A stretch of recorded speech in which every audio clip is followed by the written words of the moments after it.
Y'all, we back to Sonya Massey shooting. Now, this is Grayson with his head down, okay, y'all? Like he really feel bad. Mental health is serious, y'all. And throughout the year, then nothing been done about it. But if you look at the cop's face, looking at the video of what happened to Sonya from Grayson right here, I see smiles on their face. Maybe it's me. I see a grin on their face. Boy, you don't nut up now. You really did this? Or did you do what we tell you to do? I don't know what kind of look is this on their face. You know what I mean? Everybody looking. He looking. He looking. I'm just looking at the emotion on their faces. And he got his head down. I look at this boy as been had a mental issue.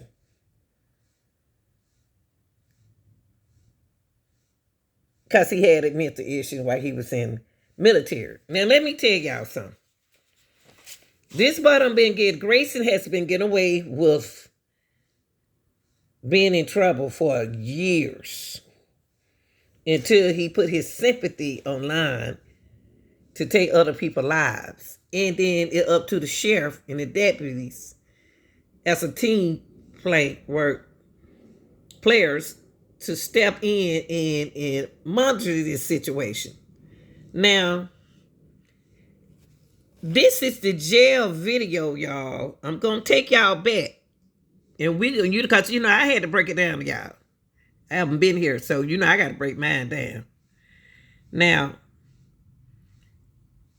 this is the jail video, which shows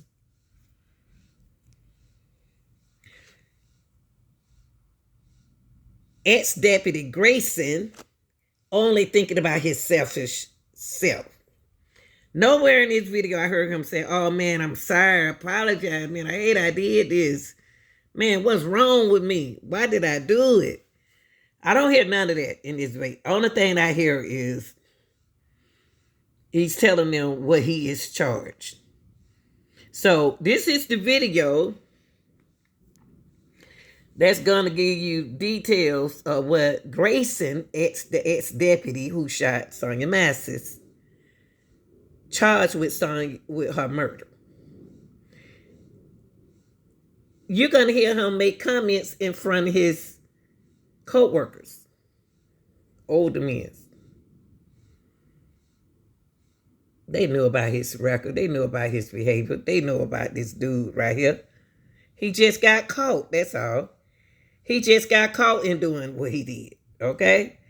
He just messed up.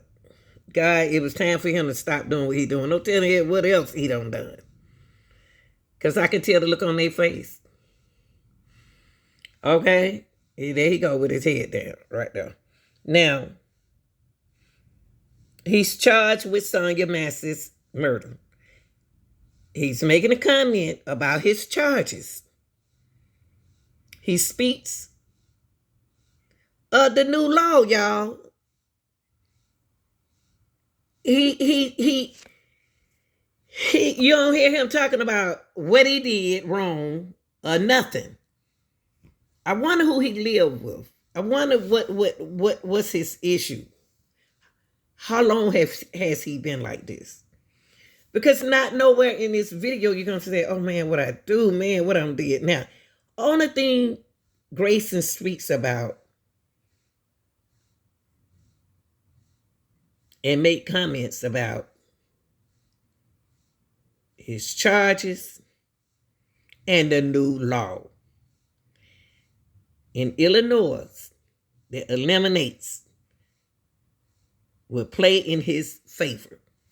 I promise y'all. That's just how selfish he is.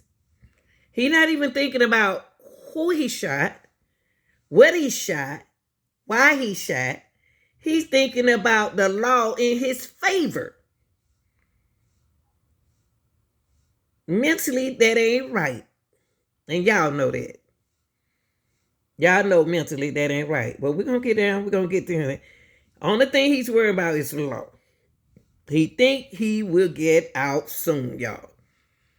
He thought he was going to get out like he been getting out. He been getting locked up and he been getting out. These folks is really tripping at what this boy did. These folks right here really tripping like, boy, you don't did it this time. He's ashamed. And then too, I don't know, because he's thinking about the new law. He thinking about getting away with his murder.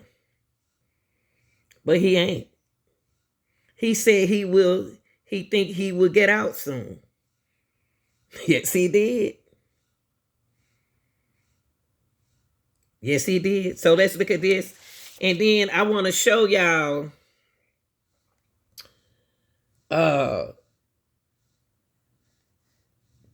who behind this. Menard County deputies being escorted into a holding cell, then later posing for his booking photos. Grayson can also be heard discussing the charges against him and saying he thinks he'll get out soon. Take a listen. I can't imagine that they're not going to release. They're saying my charges are first degree murder, accidental weapon, and mission misconduct. That's what the state's attorney made the charges. So I said this is for my own safety. Grayson has pleaded not guilty to the charges. It comes as he is set to appear virtually for a court appearance. With the personnel records that we've been digging into over the last couple of weeks as I've been following this story, he had been accused of misconduct in the past. You kind of see him try to play into that with the deputy saying, hey, we'll take care of you while you're here. He talks about getting out the next day. And so it really kind of speaks to his overall demeanor about the severity of the situation, Imish. Okay. This story is going to lead up to this man right here, who's a father, grandfather, a brother, an uncle, a nephew. He is the man who hired Grayson. He ignored Grayson's mental health. He ignores Grayson's decision making. He ignores his background check. He, the chief, who resigned, who retired,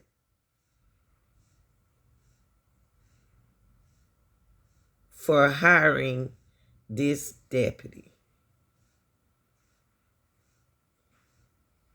You know, if the army relieve him for things that he done, other police department that release him, why did you keep him? It's nothing shock what Grayson done. It's that Grayson got caught what Grayson done. So I'm going to let y'all hear a little bit. I know y'all probably had heard it. But I want to, how you going to sit there and say that? I want to know how he's going to sit here and say how horrifying this incident was, or this shooting was. How horrible, how horrifying. What you thought was going to happen?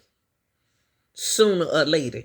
See, I noticed something, y'all. People have really been, the government really been ignoring people's mental health. Oh, we just need a police officer. Or we just need teachers. Or we just need workers. But listen to this. Why did he do that? And what he did had no indicators in his past. He had plenty of training to know better. He was trained in mental health crisis and crisis intervention. And for all our knowledge we had, he'd handled these calls in the past. We had no complaints on him.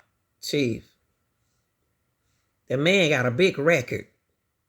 No way you can sit in that little black chair and say that none of this. I mean, you didn't know none of this. He been cleared. He been, no, he hasn't. Oh, no, he haven't. You ignored his signs. You ignored his application, his information. Use of force. We do not understand why he snapped. He acted outside the scope of his authority as a police officer, outside our policies and procedures, and outside the law. It is something that we live with and try to figure out every day. We'll probably never know. What is he just say? He's shocked. And it's nothing in Grayson's background? Yes, it is something in Grayson's background. Y'all didn't do the background check. Listen to this, y'all. Grayson's background that could have led us to believe that he would commit this violent act. And we handled Hold up. calls. I got to let y'all hear this again. Listen to this. Believe that he would commit this violent act. And we handled thousands of calls every year without incident. We've had 3 officer-involved shootings in the last Hold up, 24 y'all. years. Let me back it up. I'm in as much shock as they are. There was nothing in Grayson's background that could have led us to believe that he would commit this violent act.